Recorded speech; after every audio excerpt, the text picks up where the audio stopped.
30 ans. J'ai plongé dans cette fameuse décennie avec une grande partie de mon entourage et des tonnes de questions existentielles. Et il m'a fallu une cohabitation avec des gens bien plus jeunes que moi pour que surgisse cette interrogation. C'est quoi avoir 30 ans en 2022 ? Entre remise en question, attente, perte de repères et meilleure connaissance de soi, je suis donc allée à la rencontre des gens de mon âge pour un bilan générationnel. À nos 30 ans. À nos 30 ans. À nos 30 ans. À nos 30 ans. À nos 30 ans. À nos 30 ans. À nos 30 ans.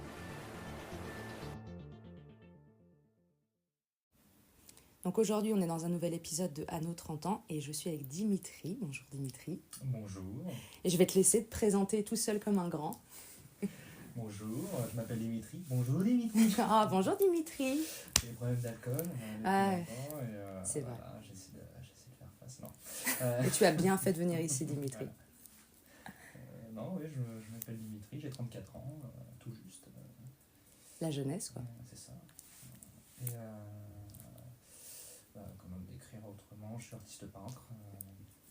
Et voilà, on pourrait se dire à l'artiste-auteur, n'est-ce pas? Et c'est arrivé comment ? Est-ce que tu es peintre depuis toute la vie ? Est-ce que tu fais un travail de ouf, que je viens de voir ? Est-ce que tu as parlé à un moment d'une carrière d'électricien tout à l'heure, brièvement ? Carrière, non, on va dire ça, d'une ancienne vie, on va dire. Comment c'est arrivé le process ? Qu'est-ce que, en termes d'études, est-ce qu'il y a eu des études ou est-ce que c'est le hasard ? Non, moi je suis autodidacte. J'ai commencé, entre guillemets, assez tardivement la peinture, à 23 ans. Après mes études, tout simplement. Mais avant, j'ai un cursus complètement différent. J'ai fait un bac pro électrotechnique et ensuite un BTS mécanique et automatisme industriel. Donc, absolument rien à voir. Et j'ai découvert la peinture à l'huile. J'avais jamais touché un pinceau avant. J'ai découvert la peinture à l'huile à 23 ans et ça a été un déclic absolu à ce moment-là. Et je m'y suis lancé à 300%. À ce moment-là, en fait. Et comment s'est faite la découverte ? Auprès d'un peintre de ma région, à l'époque. Parce que tu es d'où, il faut le dire. Oui, je suis de Caen, à la base. On en a beaucoup parlé. Oui, c'est vrai. Non, là, aujourd'hui, je vis en région, autour d'Angers, mais je viens de Caen, à la base. Et parce qu'en fait, je vais revenir un petit peu en arrière, c'est que j'ai toujours dessiné, j'ai toujours eu cette fibre, j'ai toujours eu un crayon entre les mains, mais j'avais jamais peint et j'en avais jamais fait quoi que ce soit de particulier. Je viens d'un milieu complètement différent, d'un milieu ouvrier, avec pas mal de soucis d'argent, etc. Un assez petit milieu, et où la notion, le monde de l'art, même la notion de vivre de l'art, c'était quelque chose, même pas d'impossible, c'était quelque chose qui n'existait pas tout simplement, c'était même pas une option, ça n'existait pas tout simplement. Donc voilà, et j'ai découvert cette envie, en tout cas au fur et à mesure de mes études, quand je savais que j'étais pas dans mon domaine du tout, j'étais un extraterrestre, tout simplement, dans mon milieu. Tu l'as bien vécu ? Ça a été compliqué ou pas du tout ? Très compliqué. Okay. Très compliqué. Ça a toujours été... déjà, par nature, j'ai toujours été un extraterrestre, en quelque sorte. Je l'ai un petit peu évoqué hier quand on discutait, mais moi et mon frère, on a un certain trouble autistique. On est assez différents. Et donc déjà de base, même sans parler de ma vocation ou de ce que je voulais faire dans la vie, déjà de base en tant qu'être humain, ça a toujours été assez compliqué d'un point de vue social, etc. Donc là-dessus, en dehors même du parcours scolaire, quoi. D'accord. Donc voilà, mais pour ce qui est strictement du parcours scolaire, c'est vers le bac, on va dire, où j'ai commencé à me dire, bon, là je vais droit dans le mur, je m'en sors, je suis pas con, donc je me démerde, je m'en sors, mais c'est pas du tout ma vocation, je sais pas ce que je fous là, clairement c'est par dépit, quoi. Ok. Et la seule chose qui me fait vibrer, clairement, c'est quelque chose qui est en lien avec l'art, quoi, avec le dessin. À ce moment-là aussi, ma première porte d'entrée avec l'art, ça a été le cinéma, c'est ma principale source d'inspiration. Ton premier amour. Mon premier amour, ça a été vraiment ma porte d'entrée pour l'art dans le sens large, quoi.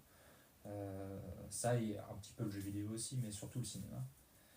Donc je savais que je voulais faire quelque chose qui avait un lien avec l'art. Je ne savais pas du tout ce qui était possible parce que, comme je disais tout à l'heure, moi je viens d'un milieu complètement différent où on m'a jamais proposé quoi que ce soit et c'était même pas imaginable. En fait. Et même dans ton milieu familial, il n'y avait pas forcément de déplacement culturel, c'était pas Non, ancré, je sais non, pas, théâtre ou musée. Il n'y avait pas de culture du tout. D'accord. Même à la. Ah, si, par contre, on allait au ciné. Ok. Par contre. Ok. Il n'y avait pas particulièrement de culture à la maison, mais par contre, tout petit, avec mes parents, on allait assez régulièrement au ciné. Ça, c'était vraiment très important pour moi. Ok. Donc, mais il n'y avait pas de musique à la maison, il n'y avait jamais rien, ni de lecture ou quoi que ce soit. Quoi. Ok. Donc voilà, et je sais plus où j'en étais. Et, tu dis qu'après le bac, il c'était faut absolument que ça pendant le soit bac, un truc créatif. C'était pendant le bac où je me suis dit, là j'ai le droit dans le mur, il faut que je trouve quelque chose. Et à ce moment-là, j'avais des cours d'art appliqué. Et j'étais le meilleur. C'était en fait le seul cours où vraiment je m'éclatais. J'étais le seul élève, j'étais dans un lycée pro en plus. Et c'était obligatoire ce cours, c'était une option? Oui, c'était obligatoire. Ok, super. C'était le seul cours où vraiment je sentais que j'étais dans mon élément, quoi. Je kiffais ma race, vraiment. Et le prof le sentait bien aussi. J'étais le seul élève de la classe on papotait souvent, je restais souvent après, etc.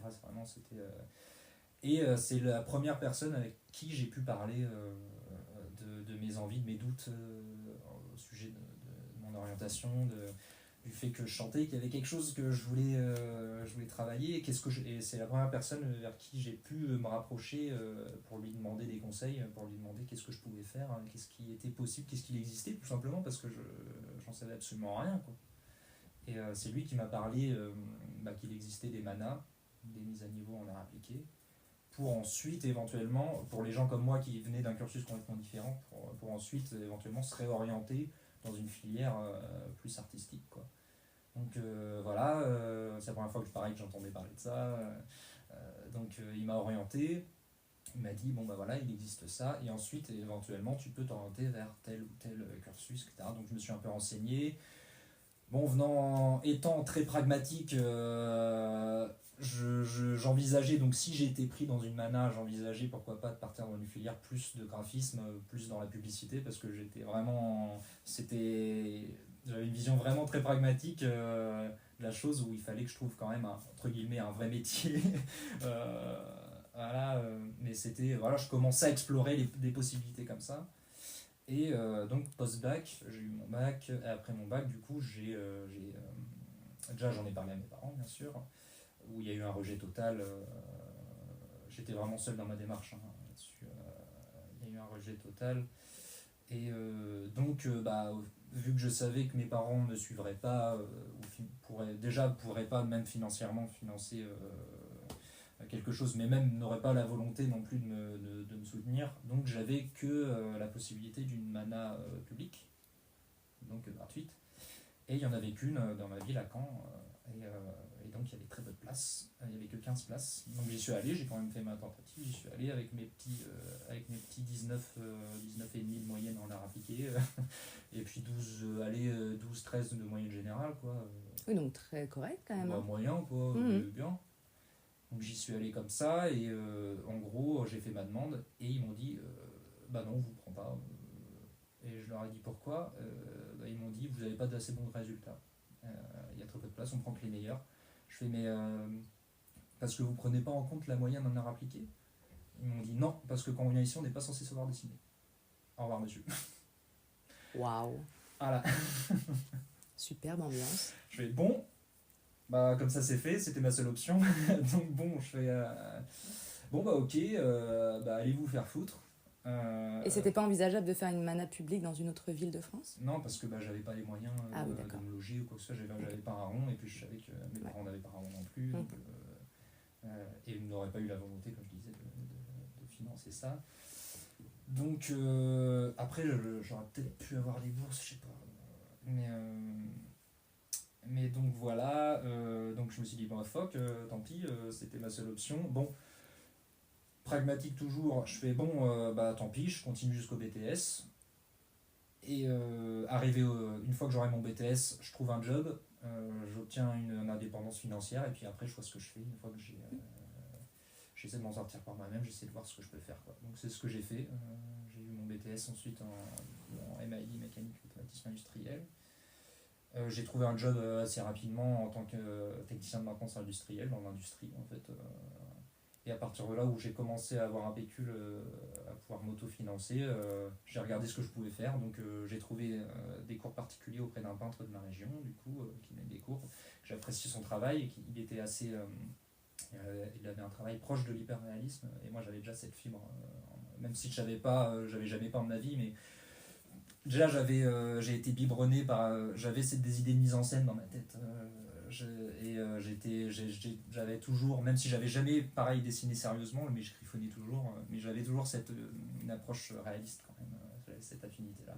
Donc tout naturellement j'ai été vers lui parce que j'étais impressionné par son travail, et en fait j'avais pas des masses de thunes non plus, mais il m'a pris un peu sous son aile. Il m'a fait d'abord dessiner pour évaluer mon niveau. Il m'a dit bon, lâche le dessin, on attaque tout de suite la peinture. Et ça a été un déclic absolu. Et en fait, j'ai expérimenté avec lui. En plus, c'est ce que j'aimais, c'est que c'était vraiment très libre. Avec lui, j'ai vraiment il m'a juste appris les rudiments de la peinture à l'huile parce que c'est assez spécifique quand même.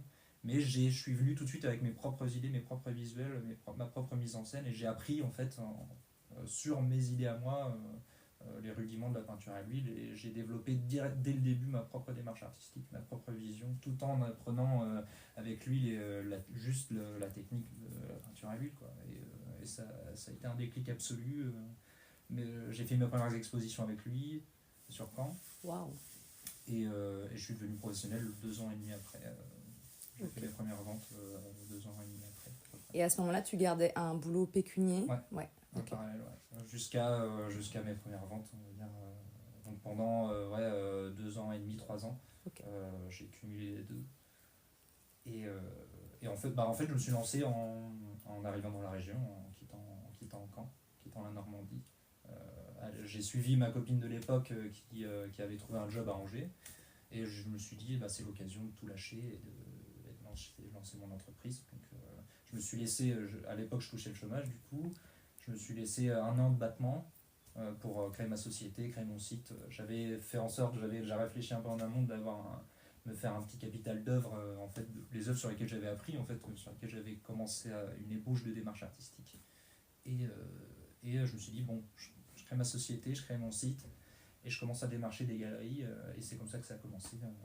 Il y a une galerie 6 mois après à Lille qui m'a contacté, qui m'a répondu, et avec qui j'ai commencé à l'époque, et avec qui j'ai fait ma première vente.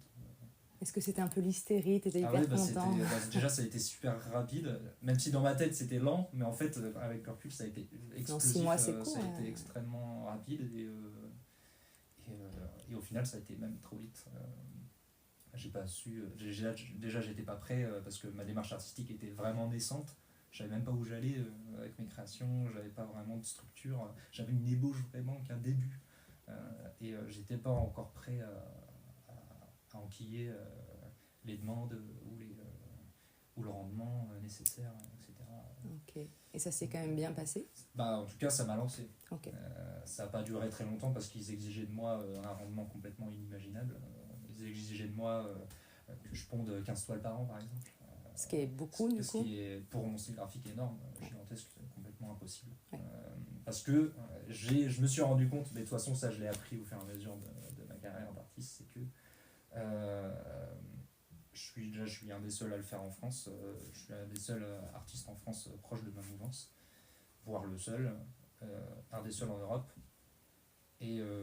Et en France, il n'y a aucun diffuseur pour l'instant, ou très peu, ça commence à arriver, mais très peu de diffuseurs qui sont au fait des contraintes et des avantages inhérents à mon style graphique et à mon univers, en fait, à ma manière de travailler. Donc on exigeait de moi en fait un rendement d'un peintre abstrait ou pop art ou street art qui pond 30 toiles par mois, quoi. Ouais.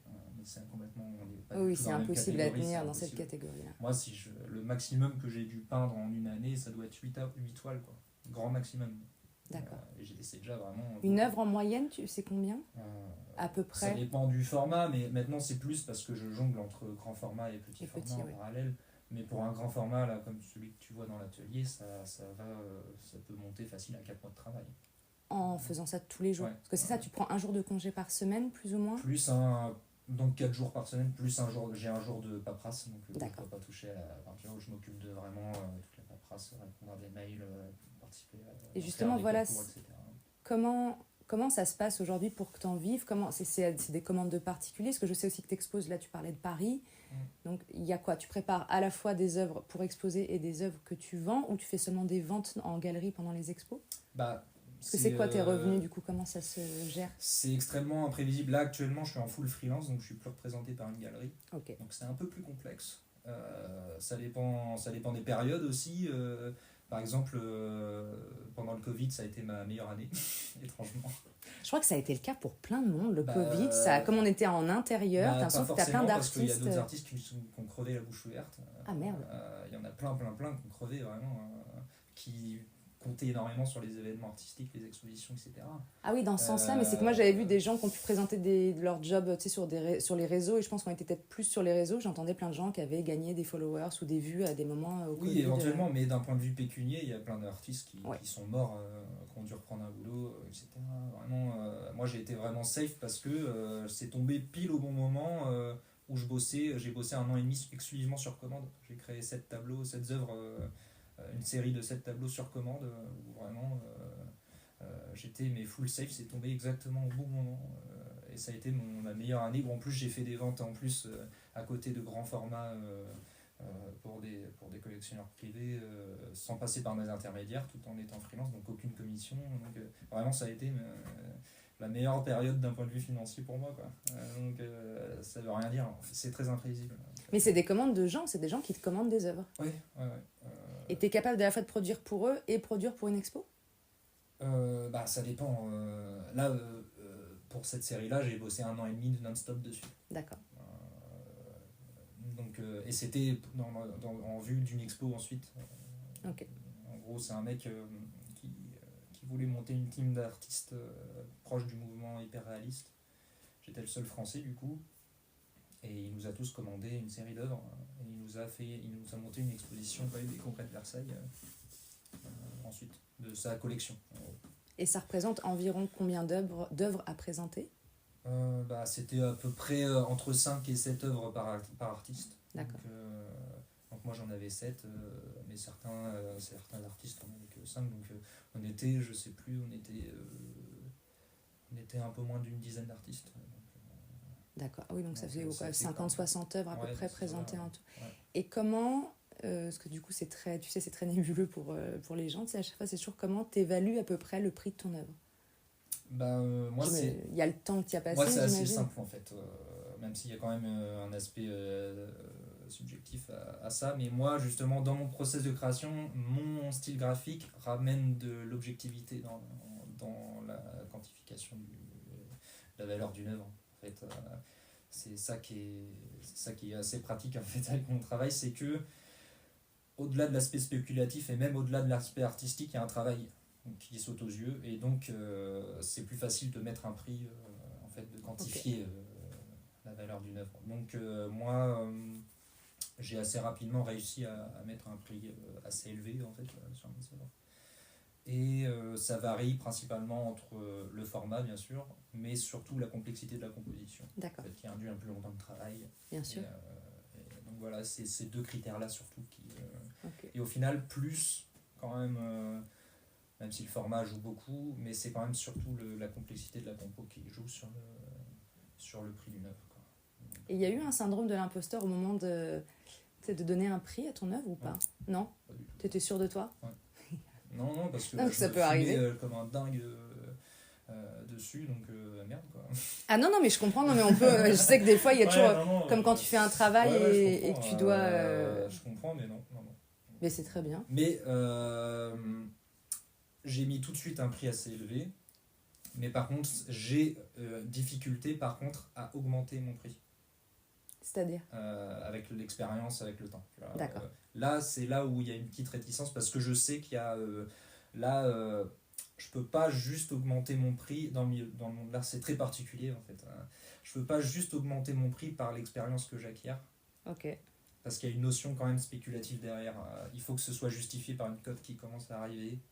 Oui, c'est ça, tu regardes un peu comment est coté le marché de l'art quand tu... Non, c'est moi. C'est toi tout seul ? C'est moi sur le marché de l'art. Il faut que mon travail commence à être coté pour que j'ai le droit d'augmenter mon prix. En fait. D'accord.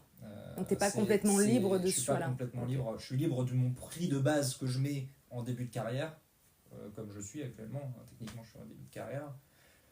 Là, je suis libre de mon prix que je mets, de la valeur objective de base de mon prix, de mon travail. Et ensuite, si je veux pouvoir augmenter mon travail, là, il faut que mon travail prenne en valeur sur le marché de l'art. Donc c'est très particulier. Oui, ça a l'air.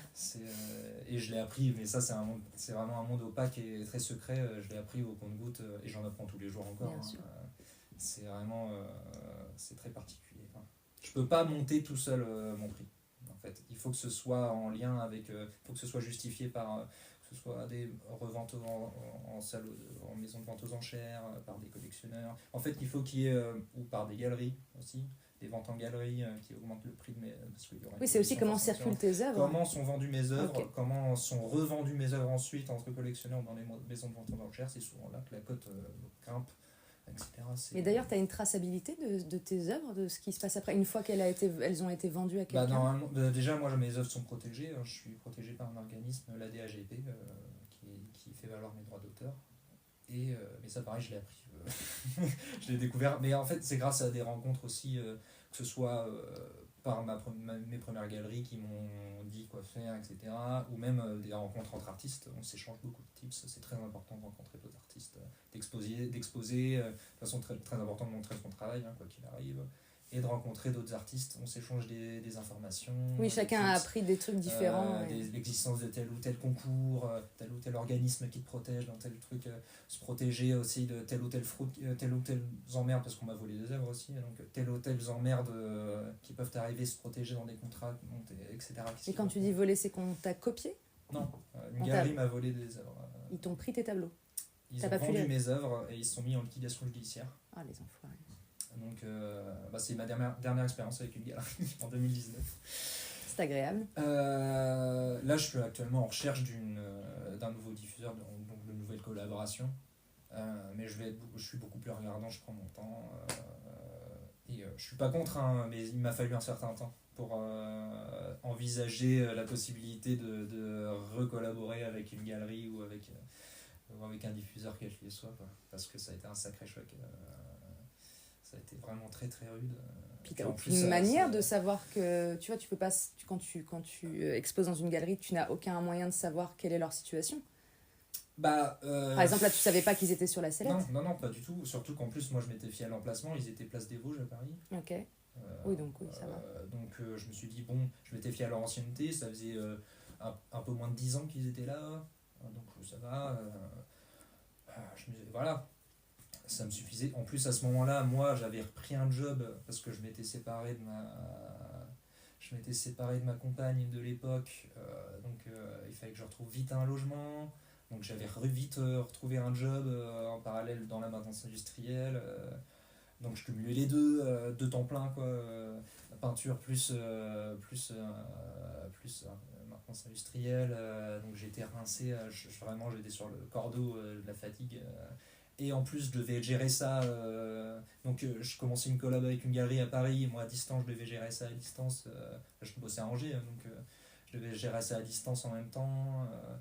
Donc, j'étais pas là en plus pour gérer ça. Et je gérais tout à distance. Et, c'est un peu la douche froide, là, quand même. Et donc, j'ai appris ça à distance.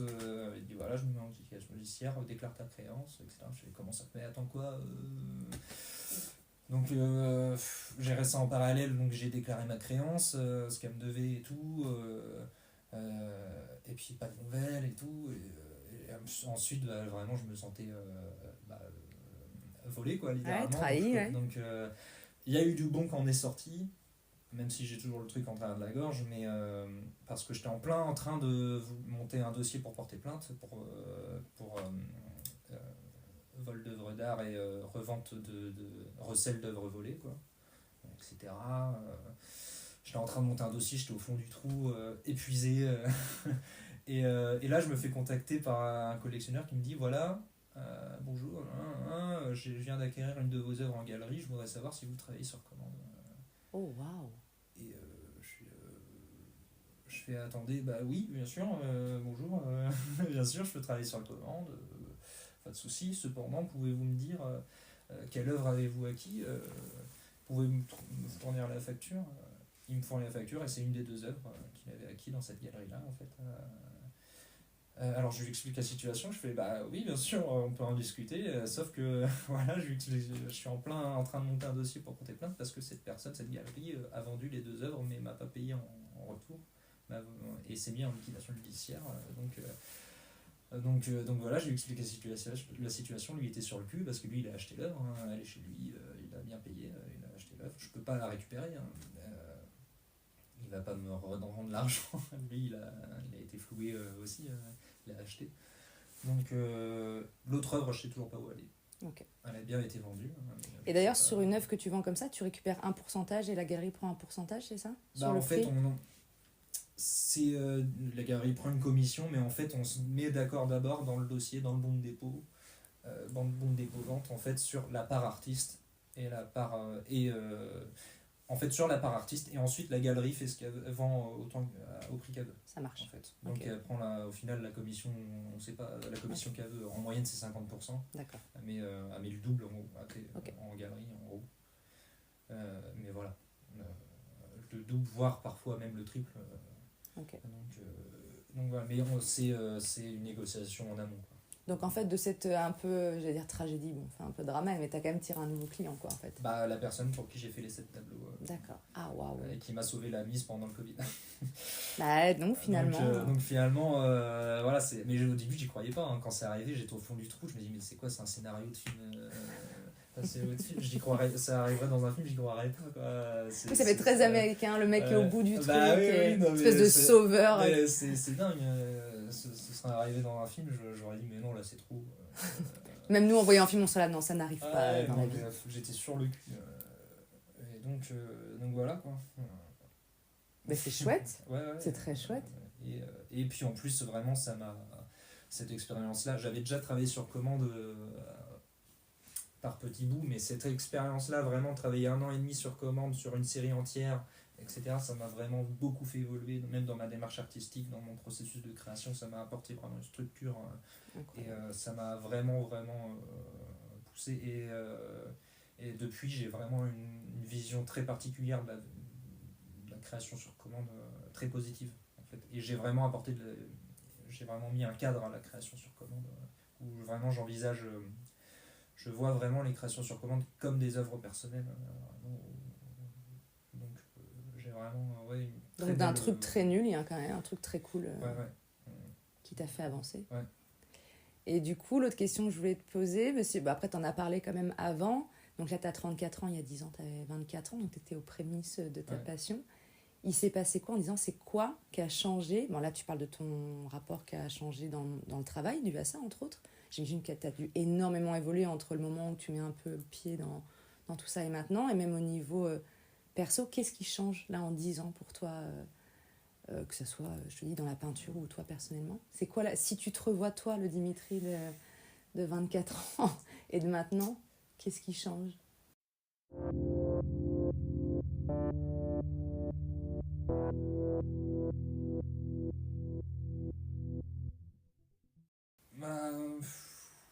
Qu'est-ce qui change? En fait, j'ai pas forcément ce recul au quotidien parce que moi j'avance vraiment au jour le jour. Et c'est quand je raconte, en fait, quand j'en viens à raconter mon parcours que je réalise, mais sinon au quotidien je le. De toute façon, on le fait pas tous les jours. Moi j'avance et c'est que quand j'en viens à en discuter que je réalise, oui, bon, effectivement ça avance. Mais au final, j'ai pas forcément cette sensation d'avancer particulièrement. C'est par à-coup en fait. De toute façon, t'avances forcément. La seule différence que je vois, moi, bien sûr, j'ai gagné en expérience. Mais en contrepartie, j'ai gagné en expérience, mais j'ai peut-être gagné aussi en désillusion, enfin en amertume. J'ai peut-être perdu une certaine. Comment on dit oui, j'ai perdu une certaine naïveté, mais aussi un certain enthousiasme, entre guillemets, juvénile. Je suis peut-être je suis plus réaliste, mais en contrepartie, je suis un peu plus désabusé, en fait. D'accord. Plus qu'à 24 ans. Plus qu'à 24 ans. Voilà. Oui, mais tu as bien dû gagner confiance d'un point de vue plus perso. Contre, tu parlais de ton rapport. Par contre, je suis beaucoup plus solide sur mes appuis.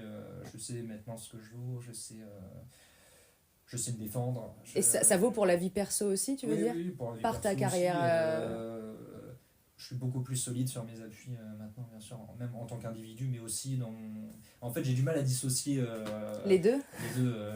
Pour moi, c'est tellement toute c'est pour ça que quand tu me dis en tant qu'individu, comment... Et non, parce qu'on en a brièvement parlé. J'ai du mal, en fait, à...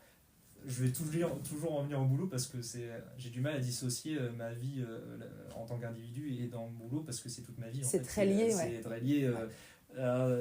Souvent avec Marie, elle me dit oui, mais il y a que tu vois que le boulot. Moi je te parle pas quand on a des questions sur comment tu te sens dans ta vie, etc. Souvent elle me demande et tout, et moi tout de suite je parle du boulot, mais elle me dit mais c'est pas ça que je te demande, c'est dans notre couple ou dans ta vie en général. Oui, mais en fait ouais, il y a que c'est vraiment c'est souvent ce prisme là. C'est drôle. C'est tellement, je suis tellement dedans quoi que j'ai du mal parfois même à voir tout ce qui m'entoure autour. Après c'est peut-être aussi le syndrome autistique.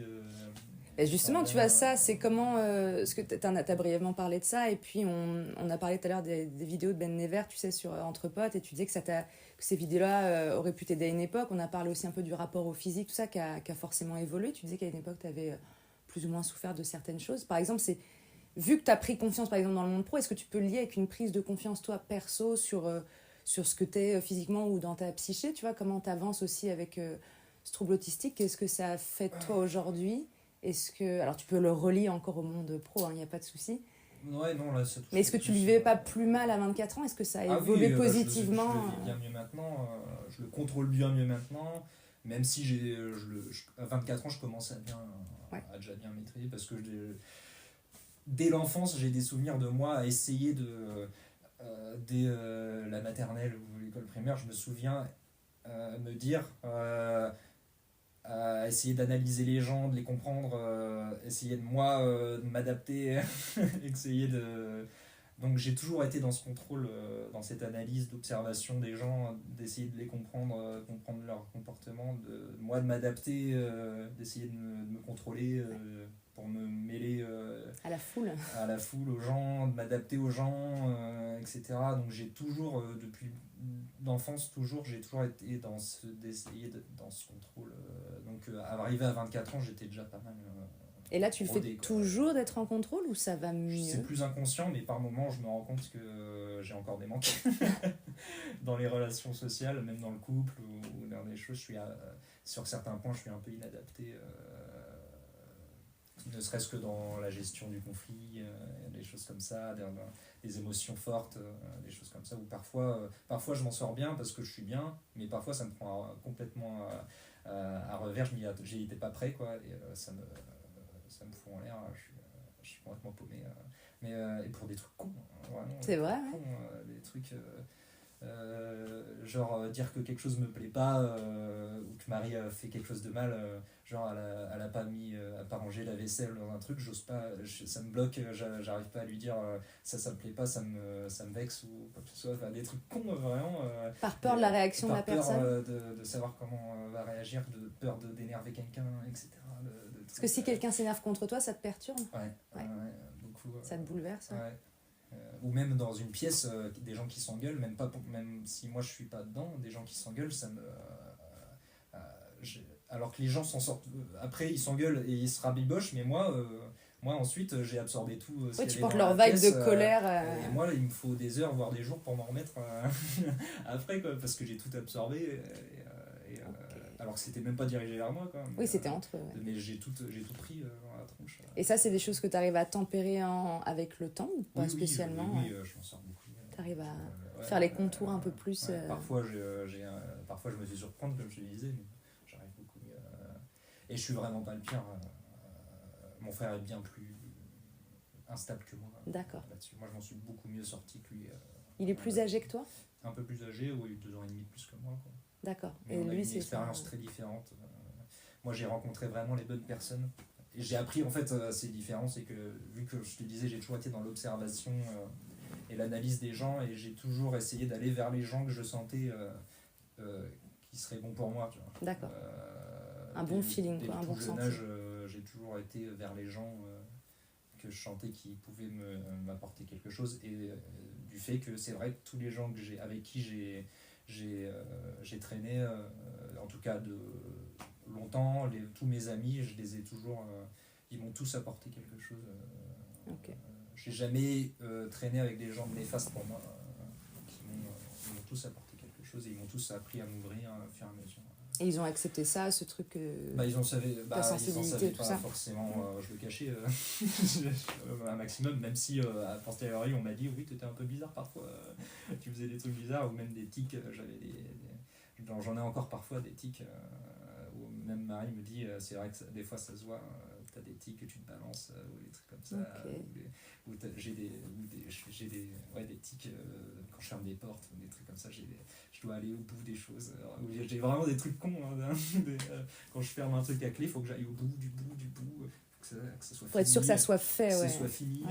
je sais pas, que je peux faire des trucs cons, mais Moi, je trouve pas ça con. mais- Et est-ce que ça impacte la relation amoureuse ? Est-ce que c'est quelque chose dont tu parles quand tu es en couple avec quelqu'un, par exemple, ou pas spécialement ? Non, déjà principalement j'ai eu que des longues relations, en fait. J'ai pas eu vraiment à le faire beaucoup de fois, en fait. Donc ça se fait naturellement en vivant avec les gens, en fait. D'accord. Là ça se fait, c'est ma plus longue relation avec Marie, donc forcément c'est avec elle que j'ai plus longuement exploré ça. Et en plus on est très différents. C'est la première fois en plus où je suis autant en conflit avec quelqu'un, parce qu'on est vraiment très différents. Moi je suis beaucoup plus dans la retenue et dans l'introspection, etc. Et elle, ça sort tout de suite. Elle est plus expansive. Ouais. Beaucoup plus expansive. Et elle, il faut que ça sorte tout de suite, alors que moi j'ai vraiment beaucoup de mal. Donc elle, ça m'a choqué, elle m'a braqué plus d'une fois. Mais à contrario, elle m'a ouvert aussi beaucoup. Okay. Elle m'aide à m'ouvrir, elle vient me tirer les verres du nez, elle arrive à me tirer les verres du nez. Elle t'apporte une autre forme de communication. Donc, et elle m'aide à gérer mieux les situations de conflit, etc. Et à voir que c'est important parfois aussi de se dire les choses, et de se rentrer un peu dans... Oui, c'est ce qu'elle dit, elle peut monter vite et elle redescend, donc ce qui est bien, c'est qu'elle reste pas heureusement, haut. elle redescend, parce que c'est ce que je lui dis souvent, si toi tu restais... Moi je pourrais pas, je serais obligé ça de serait partir, trop violent. Je serais obligé de partir, m'enfuir. En train de courir dans les rues. Je m'enfuirais, de toute façon, c'est sûr, je partirais. C'est trop violent pour toi. Non, je pourrais pas gérer des crises trop longues. Ou quelqu'un qui me fait la tête, ou qui est rancunier, ou quoi que ce soit, je pourrais pas. Parce qu'en plus, moi, au quotidien, je fais des erreurs, hein, on est tous humains, mais j'ai toujours eu cette obsession où il fallait que je sois parfait. Pour qu'on ait rien à te reprocher. Ouais, il fallait que que je contente tout le monde, que vraiment que... Ce qui est épuisant d'ailleurs. Et que vraiment que je fasse de la peine à personne, et que vraiment j'ai toujours été comme ça, et je me rends compte à force que c'est impossible. C'est impossible. Ou ça te demande trop d'être en retenue tout le temps. Et puis de s'oublier, et puis de complètement. dire oui à tout, et voilà, mais donc c'est impossible. Mais moi je me mettais dans des états, juste le fait de dire non à quelqu'un pour un truc, ça me... même des amis les plus proches, des fois, juste envoyer un « bah non, c'est pas impossible » en message, je passais 3 heures à tourner en rond, et à hésiter à envoyer le message, etc. Et à monter le bourrichon comme un ouf. Et c'est vrai qu'il était complètement... C'est une extrême empathie, en fait. T'as quoi ? T'as peur, en fait, c'est ça ? Que les gens soient vexés ? Bah ouais. Et si tu les sens vexés, ça te bouleverse, quoi. Ouais. Okay. Mais après, je suis extrêmement sensible là-dessus. Je ressens tout. Du coup, ça va m'amener à ma question sur le monde extérieur, parce qu'il y a quand même, il est pas très cool actuellement. Je m'en protège beaucoup. Mais justement, c'est ça que je voulais savoir. Est-ce que, alors que ça soit économique ou là, tous les conflits autour de nous, enfin autour de nous en tout cas, pas si loin, et puis comme on disait hier, on n'ignore rien de ce qui se passe dans le monde parce que même sans être sur les réseaux tout le temps, c'est difficile à l'heure actuelle d'ignorer les infos. La première chose que je vais te demander, c'est est-ce que des fois l'aspect économique du monde, qui est vraiment encore moins simple ces dernières années, mais est-ce que ça a pu, toi, t'empêcher de... Est-ce que ça t'aurait freiné dans tes projets de peinture? Parce que, comme tu disais, ça peut être très variable. Et d'autre part, effectivement, là, tu viens de le dire, est-ce que tu as des façons, justement, que la violence du monde t'atteigne pas de trop près, en plus de par le fait que tu sois très sensible?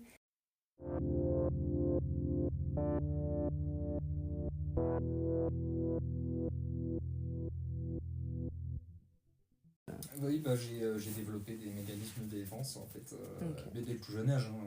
J'ai toujours développé des mécaniques de défense contre tout. J'ai appris à me protéger.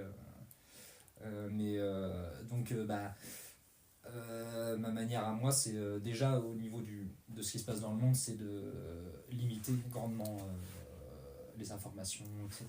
Donc, protéger un maximum. En fait, je vais m'informer. Déjà, je regarde vraiment, je filtre vraiment où je m'informe. Je tente un maximum. Quand je veux m'informer, déjà c'est moi qui décide quand je m'informe. Je fais en sorte que rien n'arrive jusqu'à moi si je le décide pas. Donc je ne regarde pas de fil de trucs ou que ce soit. En gros, je fais des pics quand je ressens qu'il faut que je me mette à jour mes informations, qu'il faut que je me remette à jour sur ce qui se passe dans le monde. En général, je me dirige vers Arte. Je vais revoir sur arte.tv, je me remets des 28 minutes ou le journal d'Arte parce que je sais que ça a une vision globale et assez impartiale quand même de ce qui se passe dans le monde. Donc je vais vers ça, je me fais quelques jours comme ça, voire semaines où je me tiens informé. Une fois que j'ai eu ma dose, que je sens que ça commence à trop me peser, j'arrête, je coupe tout, je me remets dans ma bulle. Okay. Et je m'isole complètement je me recentre vraiment sur moi parce que je sais que je pourrais vriller, complètement vriller, je le sens de toute façon, je pourrais complètement vriller et être trop impacté et voir tout en noir, vraiment être limite dépressif. Et justement, sur les réseaux sociaux, donc tu t'abonnes pas à de pages... Non, déjà, de toute façon, quand je me suis mis avec Marie, moi, elle avait jamais vu quelqu'un comme moi d'être autant... j'étais dans ma grotte, quoi. Okay. Vraiment, j'avais Facebook, mais j'avais tout coupé. J'utilisais absolument rien. Je ne savais même pas qu'on pouvait envoyer des vocaux ou d'avoir des visios sur Messenger. Tu vois. C'est extrêmement mignon. J'ai appris avec elle que quand on se côtoyait, qu'on pouvait se... Ah, tu vois. Ah, je te vois. Ouais, je te vois. Parce que je m'étais vraiment isolé. Déjà, j'avais Facebook, mais j'avais tout coupé de personnel. Okay. J'avais fait mon Facebook, j'avais fait mon site bien sûr, mais mon Facebook, j'avais fait en sorte que ce soit exclusivement professionnel, de tout couper ce qui pouvait apparaître de ma vie personnelle, etc. J'ai fait beaucoup de pédagogie auprès de mes proches et de mes amis pour qu'ils arrêtent de m'identifier. Okay. Quand j'étais en soirée ou quoi que ce soit, pas mal de gens l'ont mal pris, parce que en plus c'était en plein dans le boom des réseaux sociaux, j'étais vraiment un extraterrestre là-dessus.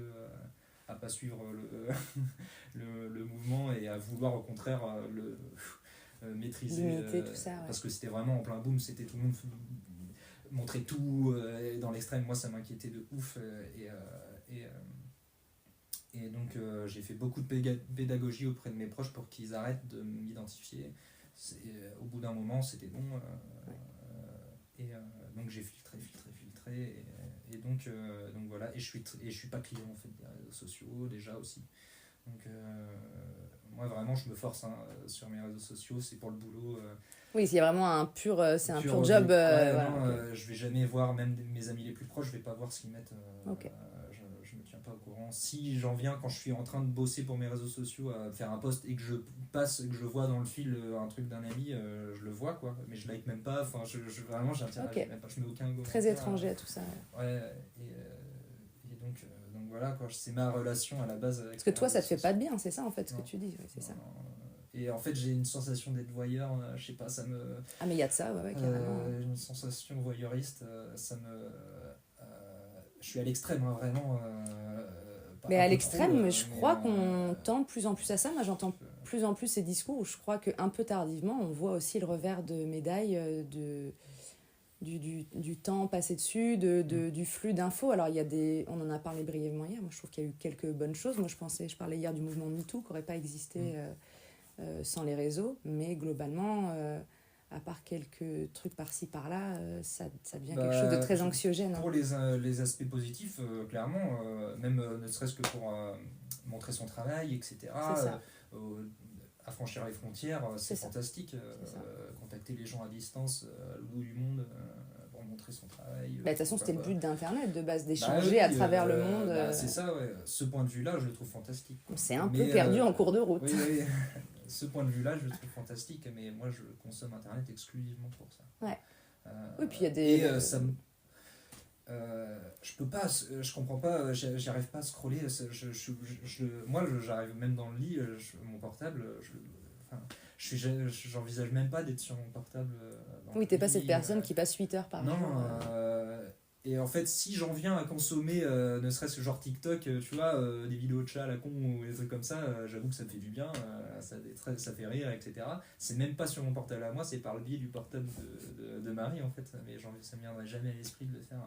Ça me prend le chou, je fais 2 scrolls, ça me pète les plombs, je jette mon bordel, j'en veux plus, quoi. Ça marche juste pour commander des pizzas le portable. Ouais, fait, voilà, et il y a même le portable en général, il y a plein de trucs que je préfère faire sur un PC. Par exemple. Oui, c'est ce que j'allais dire. Je sens que c'est un outil pour toi qui est un peu lointain. C'est pas ta vie au bout du bras. Non, moi je m'en sers pour les montages vidéo, etc. Ou pour prendre des photos, etc. Mais non, il y a plein de démarches, même plein de démarches administratives, etc. Ça ne me viendrait même pas à l'esprit de le faire sur mon portable. Pour moi, c'est sur mon PC, etc. Mais, donc voilà. C'est peut-être pas plus mal de pas mettre toute sa vie dans cet objet en soi. Moi j'avais l'impression que ça va un peu mieux, mais à une époque c'était vraiment tu me le prends, c'est toute ma vie, quoi. J'ai jamais eu cette addiction cette addiction là, en fait. Mais donc voilà, c'était ta relation au monde avec, extérieur. En fait c'est ça en dit aussi long de ta façon de te protéger, parce que je pense qu'avoir toujours le nez dans le monde extérieur, dans toute la violence qui règne, c'est pas que bon pour la tête, quoi. Mais j'ai très tôt senti, de toute façon je me suis toujours analysé aussi, étudié, on va dire, j'ai étudié les gens, le monde autour de moi, mais aussi je m'étudiais moi pour pouvoir m'adapter, et en fait j'ai toujours su et comment poser les limites, tout ça, enfin protéger. Ce qui était bon pour moi, et m'auto-gérer, m'auto-contrôler, en fait. Et c'est vrai que même j'étais très libre, j'ai une éducation très laxiste, c'était très peu strict à la maison, mais j'ai toujours eu cette oui, t'aurais pu vriller, en fait. J'aurais pu vriller 1 milliard de fois, mais j'ai toujours eu cet autocontrôle. Ok. Et une espèce de discipline intégrée, quoi. Et même j'ai testé plein de choses, je sortais beaucoup, je faisais pas mal la fête et tout, très jeune, j'ai pas mal picolé et tout, machin, mais toutes les expériences que j'ai fait, c'était toujours dans l'optique de tester si ça m'apportait quelque chose. Éventuellement, si je sentais que ça m'apportait rien, t'y retournais pas, quoi. Je coupais court. Même les gens avec qui je traînais, comme je te disais, si je sentais que c'était des gens malsains ou qui m'apportaient, ou vraiment que c'était pas des gens bien avec qui traîner, je coupais. Je me suis toujours séparé vraiment des gens que je sentais entre guillemets inutiles à mon développement personnel, ou même à qui j'apportais rien non plus. Etc. Vraiment, j'ai toujours été comme ça. Comme si tu avais un peu de recul sur toi, c'est intéressant. Vraiment dès l'enfance, dès l'école primaire. Voilà. Et c'est vraiment ce qui a fait la différence entre moi et mon frère, par exemple. L'entourage, entre autres, et les choix. Et les choix que j'ai fait. Mon frère a eu beaucoup moins de bonnes expériences sociales que moi. En fait, lui, il a tout l'inverse que des mauvaises personnes qui l'ont entouré, etc. Et du coup, ça en fait quelqu'un de beaucoup moins stable que moi. D'accord. Socialement parlant, quoi. Donc l'entourage, ça joue. Énormément. Parce qu'on vient d'une famille aussi où on était très peu sociable. Ça n'a pas aidé non plus. On était vraiment une très petite famille, un peu. On a été élevés un peu dans la mentalité nous contre le monde, un petit peu. On était un peu seuls contre tous. c'était un peu ça mes parents avaient jamais d'amis, mais pas trop de famille non plus, la famille ça allait pas trop. Ça fait limite parano en fait. Bah c'est pas tant que ça, c'est qu'ils en ont pris plein dans tous les sens dans la gueule quoi. Et donc plus de confiance. Donc c'était vraiment, il n'y avait Ok. jamais personne à la maison qui venait, j'ai jamais vu mes parents avec des amis, oui, que ce soit, il n'y a jamais de soirée Ok. entre amis à la maison ou quoi que ce soit. Moi j'ai appris vraiment la sociabilité par moi-même au fur et à mesure de mes expériences à l'école, j'ai appris à me faire des copains, etc. Ok. Euh, C'est pas par souvent que j'ai moi-même, entendu quoi. ça dans ma vie, mais ok. J'ai dû tout apprendre moi-même quoi. D'accord. En fait, donc voilà. Donc, Ok. C'est pas banal comme histoire, mais ok. Mais après, c'est bien que tu te sois construit j'allais dire en opposition à ça, enfin en tout cas différemment du schéma initial, quoi. Mais j'ai très tôt souffert de la solitude en fait, dès l'enfance, et j'ai très tôt cherché. C'est pour ça peut-être qu'aussi j'ai cherché à m'adapter aux gens parce que je voulais pas être seul, je voulais pas me sentir seul. ouais, donc créer du lien, ça voulait dire t'adapter aux gens en face de toi, quoi. De toute façon, il y a un adage auquel je pense souvent, c'est que la pire chose, on dit souvent, la pire chose dans le monde, c'est d'avoir faim et de se sentir seul. Ouais, c'est clairement ça. Je l'ai trop longtemps ressenti, cette solitude. Ok. Et je voulais absolument jamais que ce soit. En plus, j'ai souvent changé d'établissement aussi. Ok. Donc je devais tout recommencer à zéro, souvent. Que ce soit de l'école maternelle à la primaire, ensuite de la primaire au collège, du collège au lycée. À chaque fois, je partais de zéro. Donc je devais toujours recommencer à réanalyser les gens qui m'entouraient, à recommencer de zéro, recréer du lien. Devoir repartir à l'étape de solitude, mais de faire en sorte qu'en gros cette solitude soit la plus courte possible. Ok. Donc j'étais toujours dans cette analyse, donc je connais personne, je veux pas me Vers sentir qui je me seul. dirige, tout ça. Et en fait, plus ça allait, plus j'étais fort dans ce petit jeu-là. ce petit jeu-là d'analyser les gens qui m'entouraient pour savoir qui était le plus sain, on va dire, et vers qui je pouvais m'orienter pour dire voilà, et d'ailleurs un de mes meilleurs amis, mon meilleur ami maintenant, il m'a toujours dit il trouvait ça ouf la manière dont je suis arrivé vers lui, donc j'ai créé le contact. C'est que c'était arrivé au lycée, moi, pareil, j'ai recommencé de zéro, et là je me suis dit hors de question de te sentir seul, je veux plus ressentir ça de ma vie, quoi. Donc hors de question.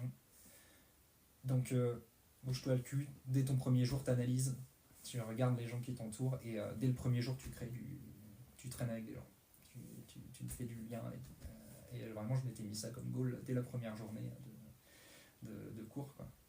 Et donc je suis arrivé, en plus c'était un lycée pro, mais en gros je suis arrivé j'étais un peu en échec scolaire, j'étais en roue libre totale au collège.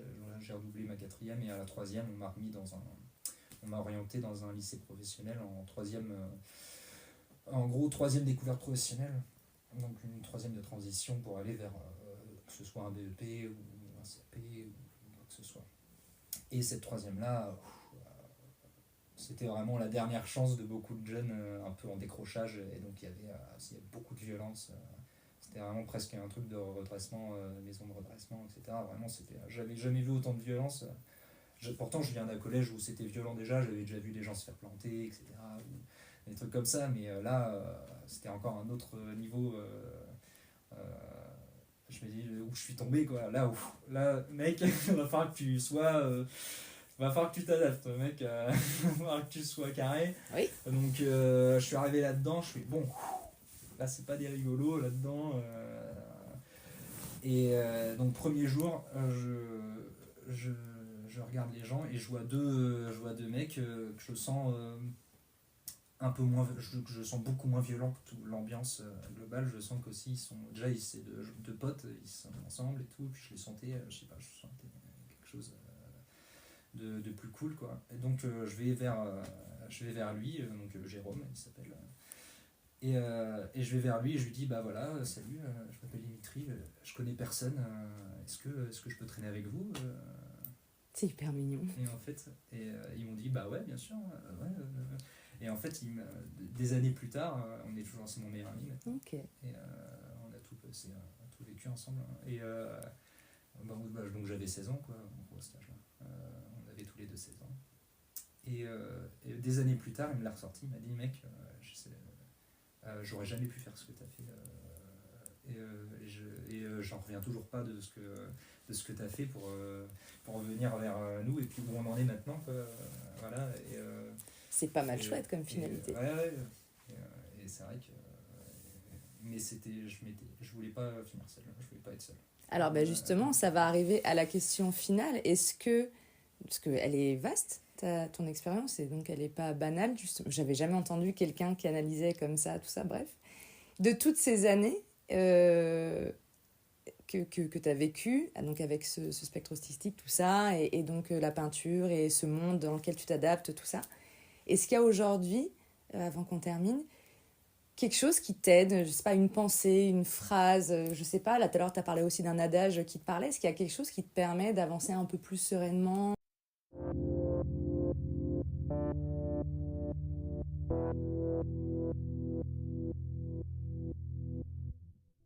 C'est par à coup, je suis en dualité constante. Ok.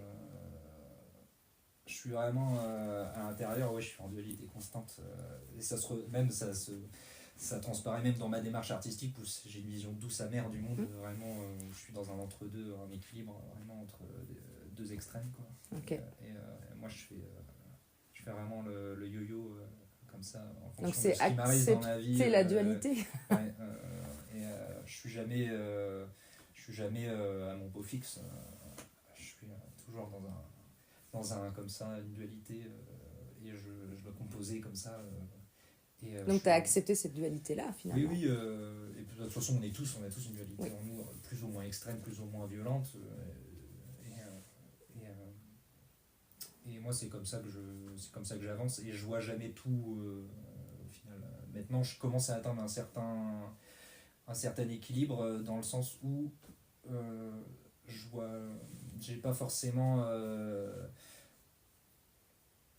je suis pas forcément heureux, mais je suis pas forcément non plus dépressif.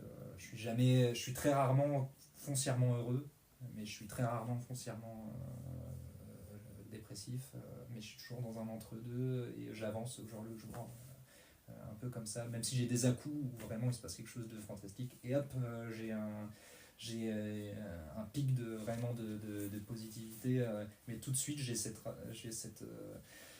ce côté qui contrôle revient qui me dit, mec, calme-toi. Donc l'idée c'est quand même quoi, d'accepter la dualité et de pas forcément de passer par des pics émotionnels forcément forts. Toi, tu as accepté un peu que tu es dans un entre-deux qui est ni extrêmement bon ni extrêmement mauvais. Ouais, et j'ai tendance à me réfréner, toujours. Même quand il se passe quelque chose de bien, de très bien. Souvent, c'est même Marie qui se réjouit plus que moi. En fait. Moi, je laisse assez peu transparaître, parce que je suis toujours dans ce contrôle, en fait, oui, ok, c'est super cool ce qui se passe, mais on sait jamais. C'est pour éviter quoi, les déceptions ? Ou peut-être, c'est toujours un mécanisme de défense, peut-être, éviter la chute brutale. Oui, la douche froide, comme par exemple. Qui pourrait me mener à des extrêmes opposés. Toujours cet auto-contrôle. Donc t'embrasses la nuance pour éviter. J'ai toujours trouvé cette nuance, toujours, d'être dans la nuance. Mais merci beaucoup, Dimitri, pour ces 50 minutes. C'était très très chouette. Merci infiniment. Merci à vous d'avoir écouté un épisode de À nos 30 ans, le podcast qui témoigne d'un âge de l'entre-deux assumé et raconté par les trentenaires eux-mêmes. À bientôt.